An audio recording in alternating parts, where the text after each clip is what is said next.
Hi mums and dads, I'm Dr. Nelu Simmons, a paediatric doctor, and I'm here to chat about children's health. On today's episode of Kids Health, I'll chat to John Adams of Dadblog UK about societal biases and life as a dad. I'll shed some light on blood and organ donation, and we'll have an eye-opening chat to lovely 8-year-old Lola and her mother Kelly about Lola's liver transplant. But first, let's chat about self-care and seeking support when dealing with the pressure that parents are faced with. Being a parent is amazing, but it's also really hard. Some people are naturals and others struggle, and that's okay. What I find when I see parents in the emergency department is that they often struggle with pressure. That's pressure from family and friends, pressure from strangers, pressure from social media, and most importantly, pressure from ourselves. And what I tell a lot of parents is that if the baby is happy, or the child is happy, and if you're happy, and if what you're doing is safe, then it doesn't really matter what you're doing. What I mean by that is you'll get a lot of advice and a lot of it is good intentioned. But often you need to take the bits that suit you and just discard the bits that don't. One good example of this is growth and development. I see a lot of parents come to me because they're concerned about how their child is growing or developing compared to their first child or compared to their friend's child or compared to a child that they've seen on social media. Each child is different. They grow and develop at their own pace, and some will be a bit slower than others and some will be a bit faster, and again, that's okay. A lot of what we see with growth and development in children is long term. It's not just a single point in time. So as long as you're following up with your GP, maternal child health nurse, and keeping track of how things are going, then your child's pace is their own pace. So taking that as an example, I just really want to make parents aware that what you do at home and how your child develops and grows and how they behave is really individual and based on you and your family. And you should try your very best to not compare it to what you see on Instagram or Facebook or with your friends. And I know that's easier said than done, but that's something that I really wanted to get across. There are some really important resources that can be helpful for parents, particularly when you're finding the areas of parenting quite difficult. A GP is a fantastic resource for what could be normal or not, and also to provide you with extra mental health supports if needed. The maternal child health nurse, and with their regular checkups and regular check-ins, is a great way to keep track of how things are going. Local hospital resources such as the Royal Children's Hospital, Raising Children's Network website as well are fantastic reputable sources. There are some great parenting hotlines in Victoria as displayed on the screen, the Parent Line Victoria and Maternal Child Health Line. Both of these resources can be there when you are in times of struggle and when there are other questions that you just can't find the answer to anywhere else. Most of all, look after yourself. If you're struggling, make sure you seek support, either professionally or personally with your family, friends or your parents group. And if you can, taking time for self-care is crucial. As a parent, we often don't think about ourselves enough because we're so busy thinking about everyone else. But sometimes the only way to look after everyone else is if you look after yourself. Our guest today, also known as Dadblog UK, is a stay-at-home dad whose fatherhood, parenthood and lifestyle blog has taken the UK by storm, recently winning him the #1 Daddy Blogger UK title. He's an advocate for equal parenting rights and for flexible work arrangements.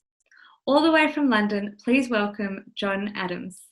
Hi John, I'm so excited to have you on board today. Welcome to the show. I'm delighted to be here. I've got a big soft spot for Australia and I've admired your work on social media for quite a while. So yeah, great to be here. Likewise, John, I followed you for quite a while, and in your story you said that back in 2011, everything shifted, the traditional gender roles reversed in your family, and it's brought you here. Can you tell us a bit about your journey? Our eldest daughter, Helen, she was born in 2009. And to begin with, both my wife and I were working full time, so she was in childcare 5 days a week. We missed a couple of the sort of more significant moments, like the first steps, which took place in childcare. And I wasn't hugely happy with this. I wasn't really enjoying my job at the time, whereas my wife's career was really taking off. And so I just made the suggestion to her that, look, I'll concentrate on family and home, you still have your career. And that's what we did, and we've not really looked back. I mean, I started blogging about my experiences, and to my great surprise, people actually started sort of reading what I was producing. But it's great fun. I'm able to use my old work skills and balance what I do around family life. We've got a second daughter now. Both my children are at school. So, life has gone on, and this is a way for me to actually carry on working while being able to put the family first. Well, I think that's a really great message for everyone, and I love what you do and seeing how much you advocate for equal parenting. Look, you write a lot about the casual sexism that you faced at the start when you did make this decision to become a stay-at-home dad. What do you think society's expectations are for dads in parenting, and how have you managed to quash all those theories? The way I put it, and I certainly think it's a similar story down under, is that when men became a father, say 10, 15 years ago, the question was, is he a hands-on dad? The question that you tend to hear asked of men now is, how hands-on is he? We have actually progressed. There's a lot more to be done, but yes, there is unfortunately still a lot of casual sexism out there, especially with regards to men looking after younger children. I'm not saying women mothers are generally speaking anti-men or anti-dad, but you do get these very tightly knit and formed social groups that mums kind of form from before a child is born, when they're going to sort of the prenatal classes, and women are encouraged to socialise and form these groups. And then if you are a man who then, be it through divorce, widowhood or choice, becomes the main carer for the kids, and you've got to make your way into those social networks, it is really challenging. It is very tough. When mums socialise together, their children socialise together.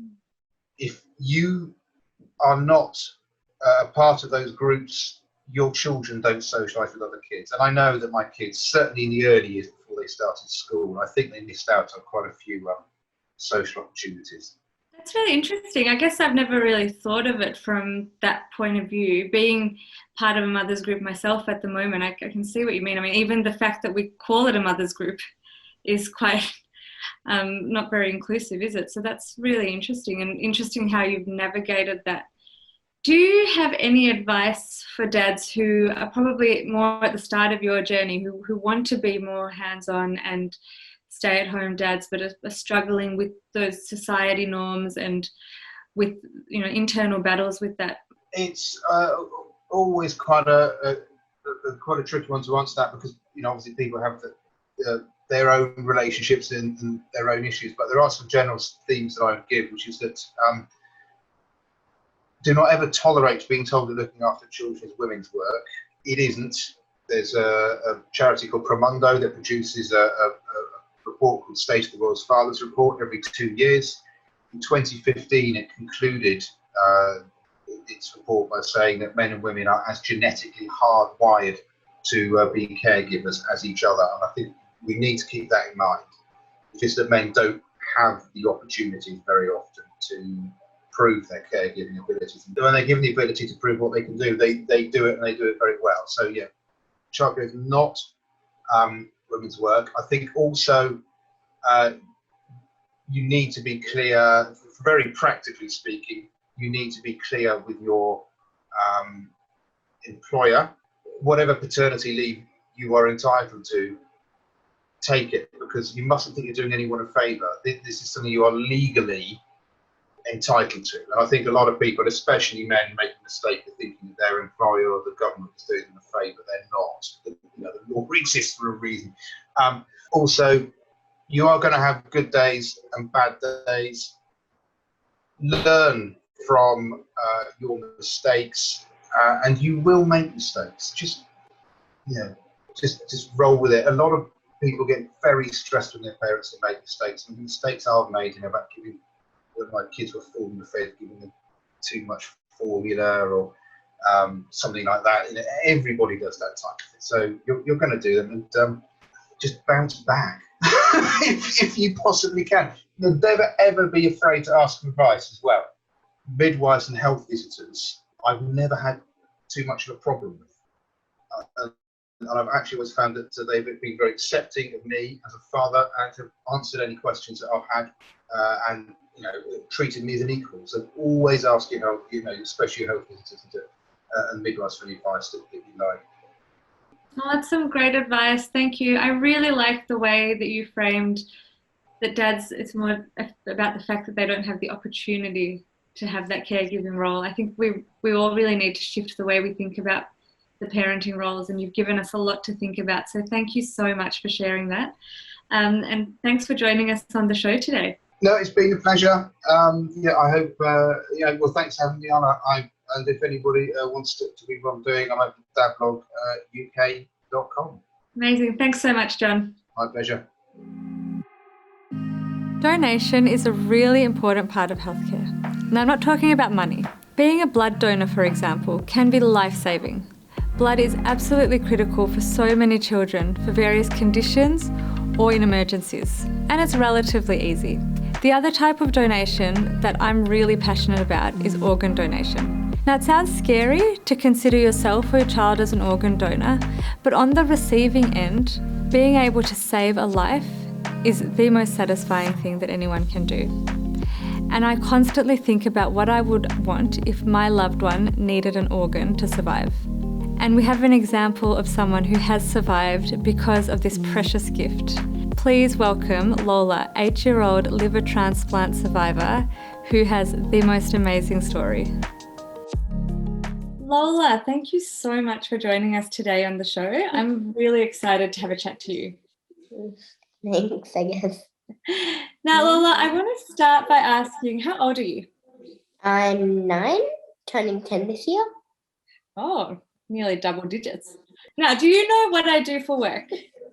You're a pediatrician, I think that's how you say it? Yeah, I'm a pediatric doctor. And do you know what doctors do in general? Yeah, they help people if they're sick. So, Lola, I have heard that you are an incredibly brave girl and you have been through so much more than what myself and many of our viewers would have ever imagined. Can you tell us a little bit about your story? Yeah, I think I was born with biliary atresia. And that's when something happens, so your liver stops working properly. You get very, very sick and turn yellow. And when did they find out about this problem? I don't know. I think I was 18 weeks, I'm guessing. 10 weeks. So very little. Pretty little. And how did they treat it? So I had my first operation, which is called a cath eye, I think. It's sort of like a temporary fix or something. And then I had to stay in hospital for a bit. Then I actually had the actual operation thingy. I think I had to stay in hospital for a little bit after that, but I'm not too sure. Yeah, so I think you ended up having a liver transplant. Yep. Back a while ago now, and you probably would have been in hospital for a long time. Yeah, maybe about a year or so till the actual transplant. Do you remember much around that time? Do you remember being in hospital and dealing with doctors and nurses? No. It was so long ago that I don't remember. That's good in a way, I guess. And do you remember much of the recovery or how it's impacted your life in the last few years? Not really. I mean, I have had to come and go to the hospital ever since then, but yeah.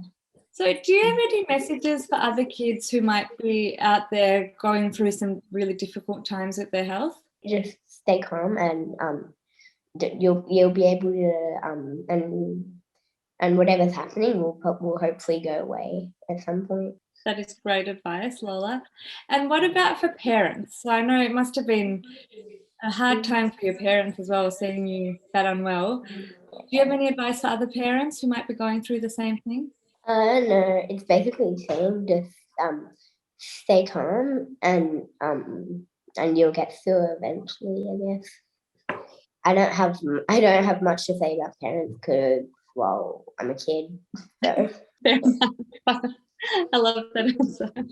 So can I ask you just a few more questions about how things are for you now after having a liver transplant? Yeah, I have to take medication. I have to take one twice daily and then another twice daily.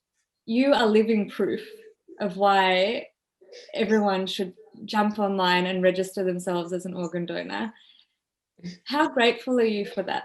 I'm pretty grateful, to be honest.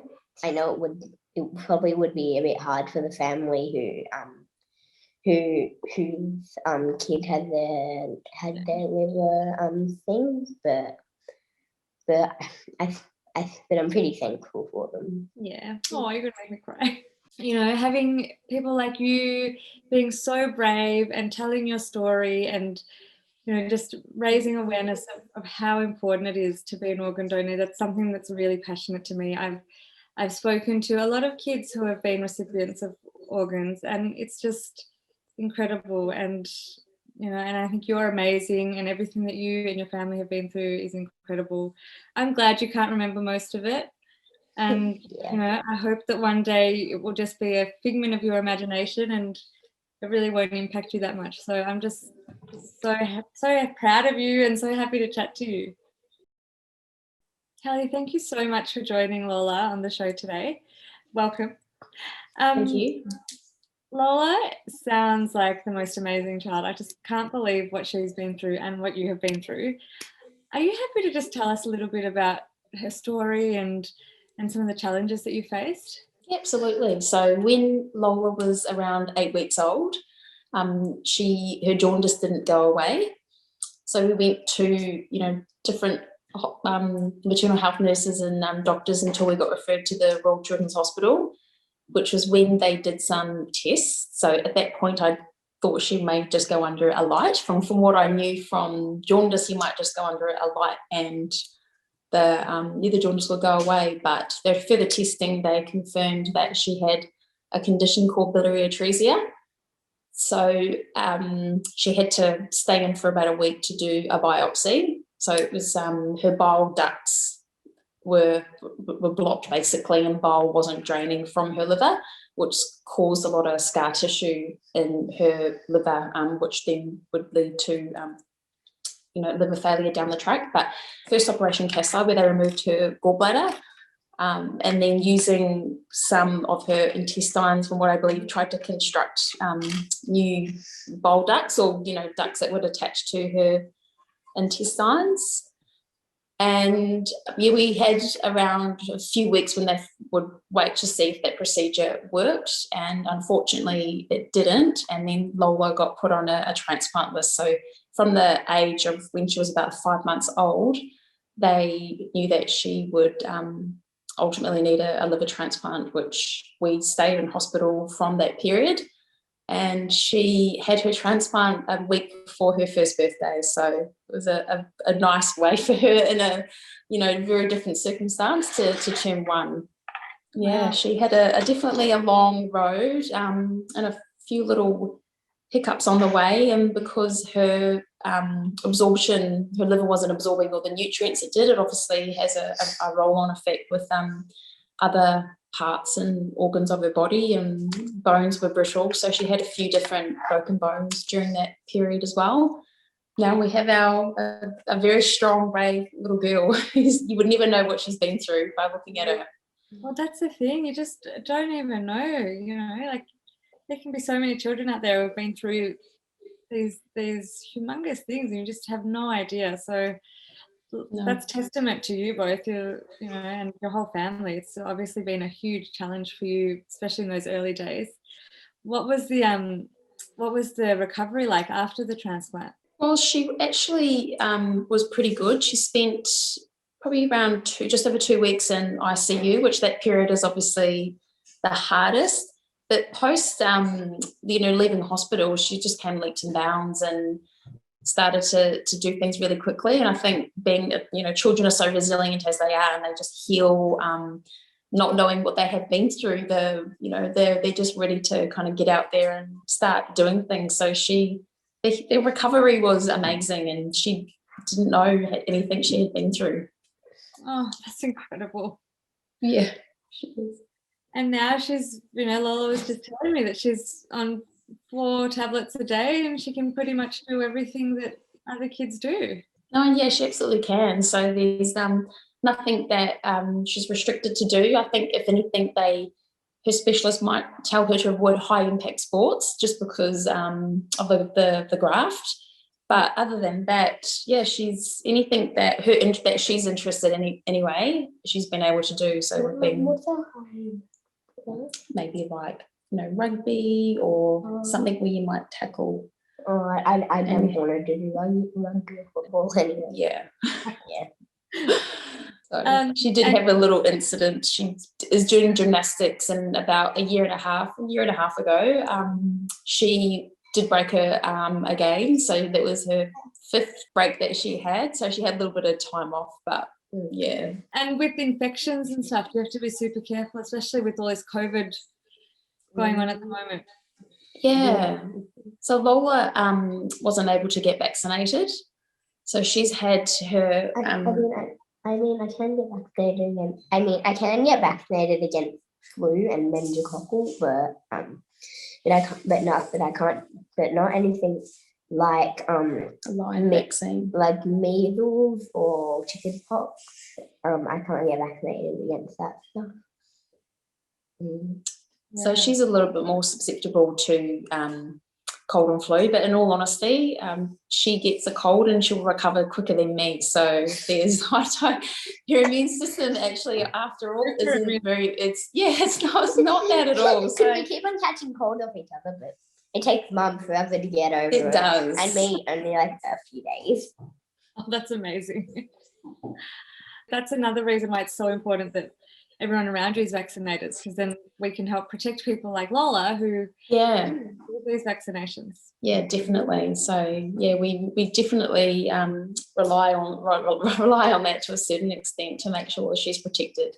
Quick question: of any words of advice or anything to parents who might be going through similar challenges? I think similar to what Lola said, actually. It might seem really, really hard at the time. And that, there would be times where you don't see kind of any light at the tunnel, but you do definitely get through it. You just got to be as strong and happy and positive as you can for your child. I think to do the best that you can so they can feed off your energy, and you do eventually get through it, and you'll look back and it will be just a memory that hopefully that you won't have to live again. Yeah. Oh, thank you so much. The story is just so inspiring, and you're just incredible, both of you. And I'm just really honoured that you took the time to chat to me. No, thank you. Thank you for taking the time to chat to both of us. And that's about it for today's show. Thank you so much for joining me.